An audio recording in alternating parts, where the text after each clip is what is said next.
Alright, so this has been a request that I've been getting from a handful of people, and it's interesting. I planned on recording this video a few days ago, and sure enough, Mad Genius and Jay did this topic on the podcast. Great minds think alike, guys. So what I'm going to do is I'm going to give you my top 10 wrestlers in TNA and WWE. Strip their affiliation with each company, and I'm just going to give you the top 10 between the two companies in my mind, in my book. And I'm not, if I threw the part-time talent in there like a Rock, if I threw the Rock in there, he'd obviously make the list, if not the top of the list. But it encompasses everything. The in-ring ability, the innovation, the crispness of their matches, their ability to raise their performance on pay-per-views, mic work / persona. Now, a guy may not be strong on the mic, but he has a strong persona. A guy may not have a overly strong persona, but he may be strong on the mic. It's basically everything rolled into one. Some guys with different attributes that make up for, having less ability in other attributes. You know what I'm saying? So it's all lumped together in an entertainment value type list from my standpoint. So number 10, I had a hard time with this one. This is the only one where I had a tie.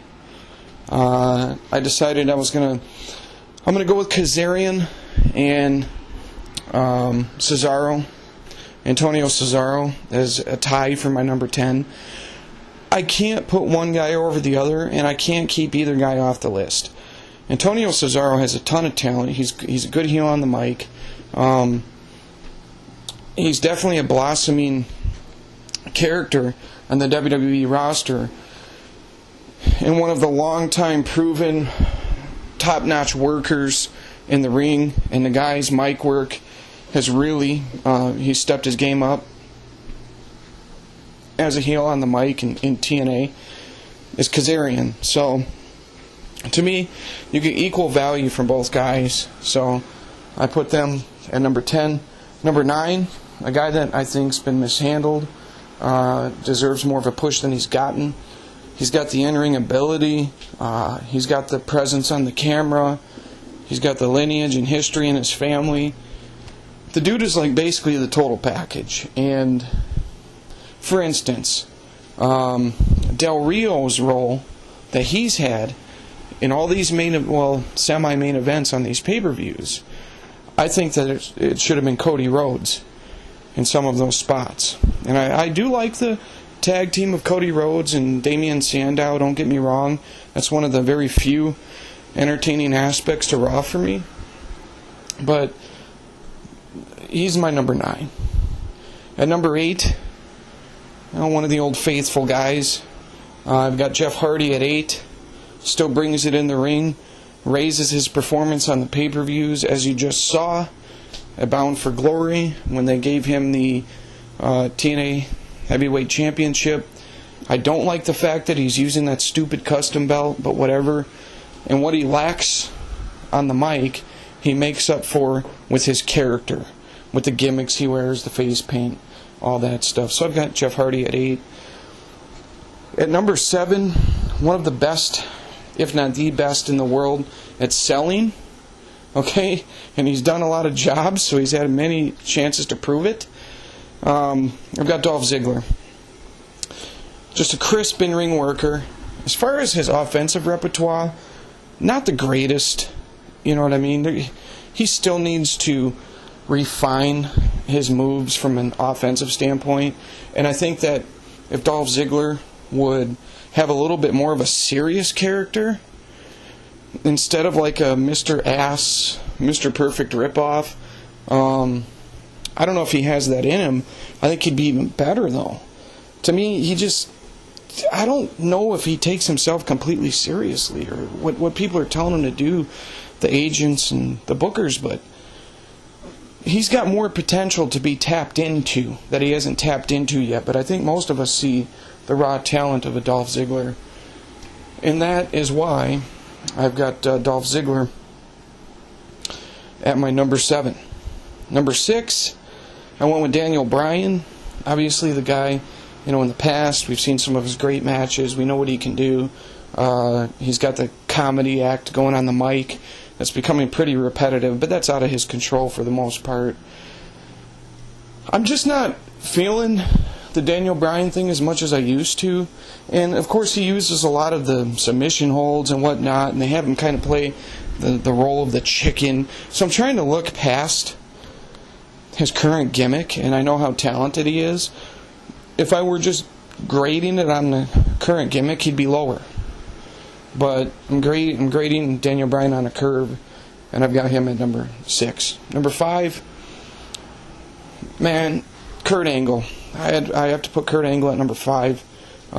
His persona is still fantastic. If you look at a lot of his pay-per-view matches, the chances he takes, the moves he pulls off that guys half his age don't even try.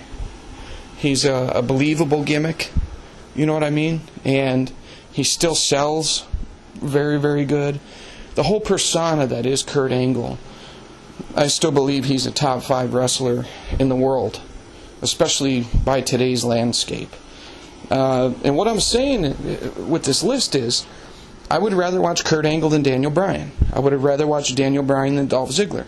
I'd rather watch Dolph Ziggler than Jeff Hardy. I'd rather watch Jeff Hardy than Cody Rhodes. I'd rather watch Cody Rhodes than Kazarian and Antonio Cesaro. Grading on a curve. Like if these guys were able to just go out there and show their best stuff, this is the way, this is the order of which I would want to see the guys wrestle. Number 4, best all-around heel in the business, Bobby Roode.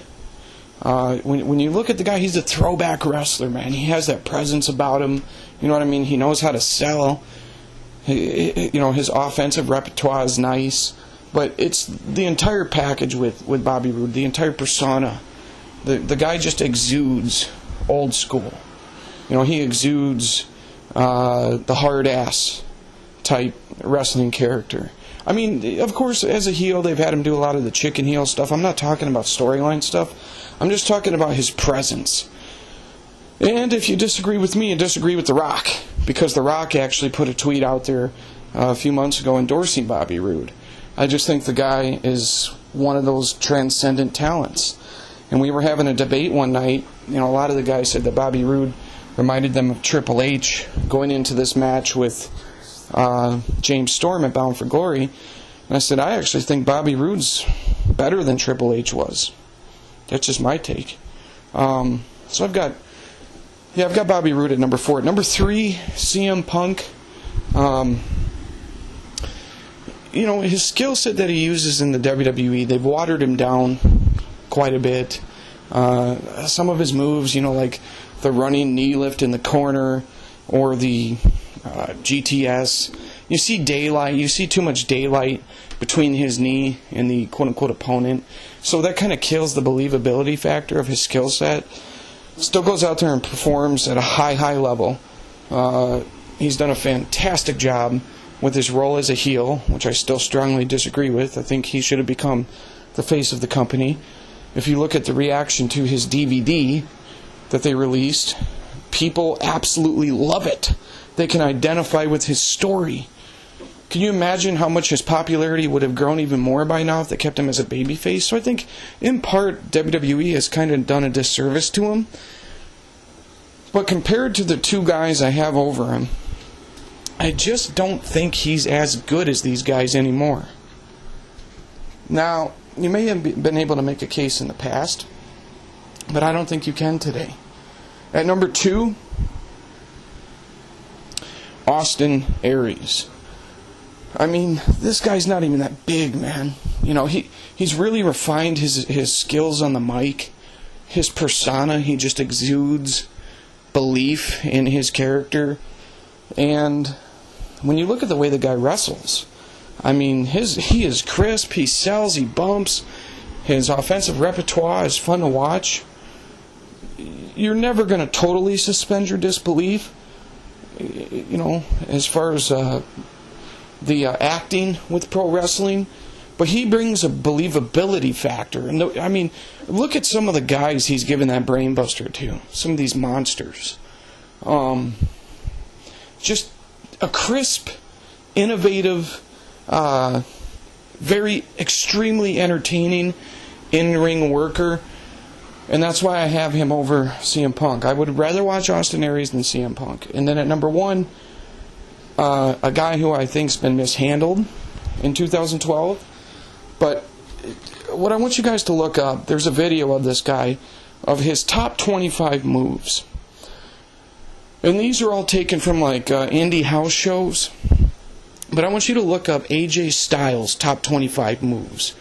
And you get to see this sort of stuff in almost all of his matches, except for the one with Hernandez before the pay-per-view, which was a joke.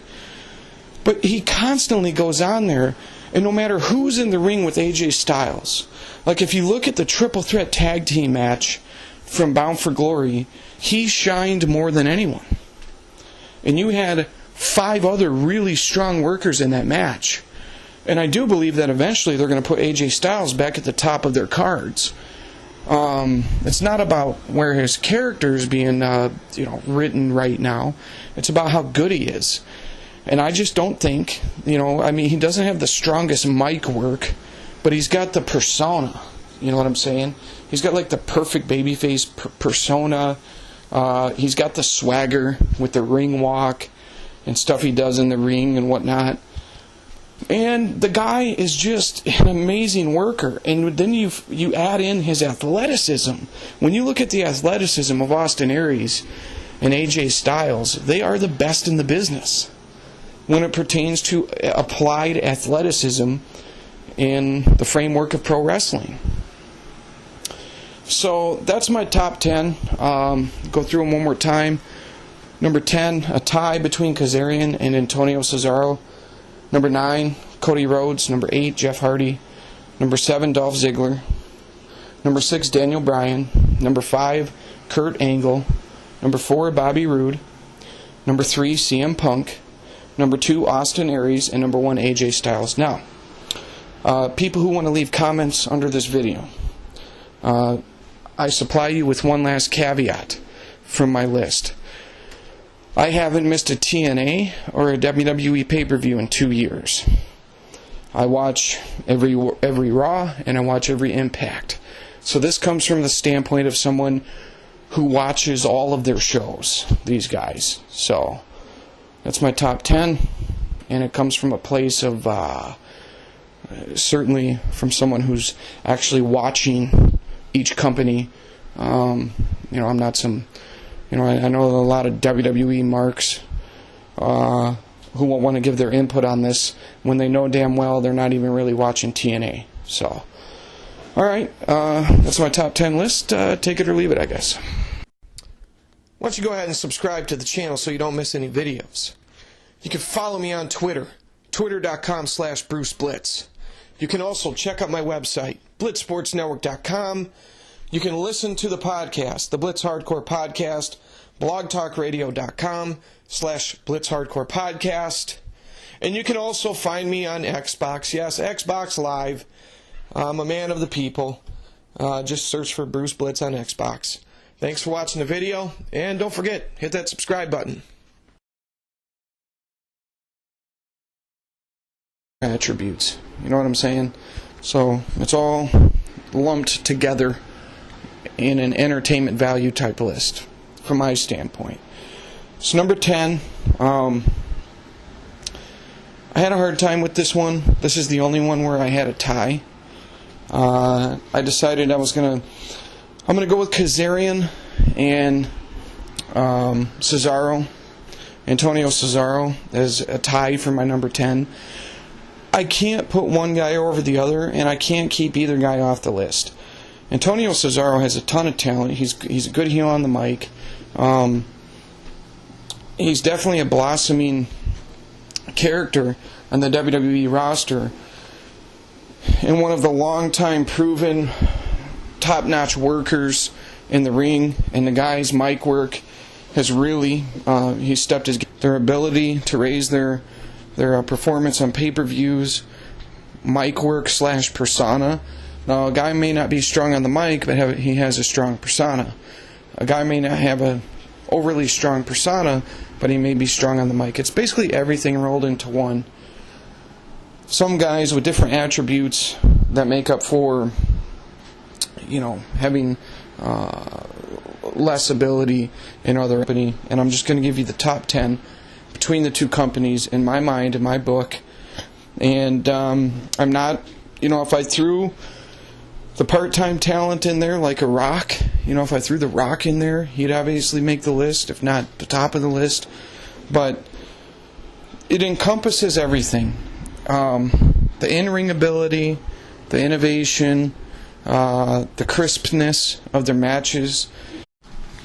Alright, so this has been a request that I've been getting from a handful of people, and it's interesting. I planned on recording this video a few days ago, and sure enough, Mad Genius and Jay did this topic on the podcast.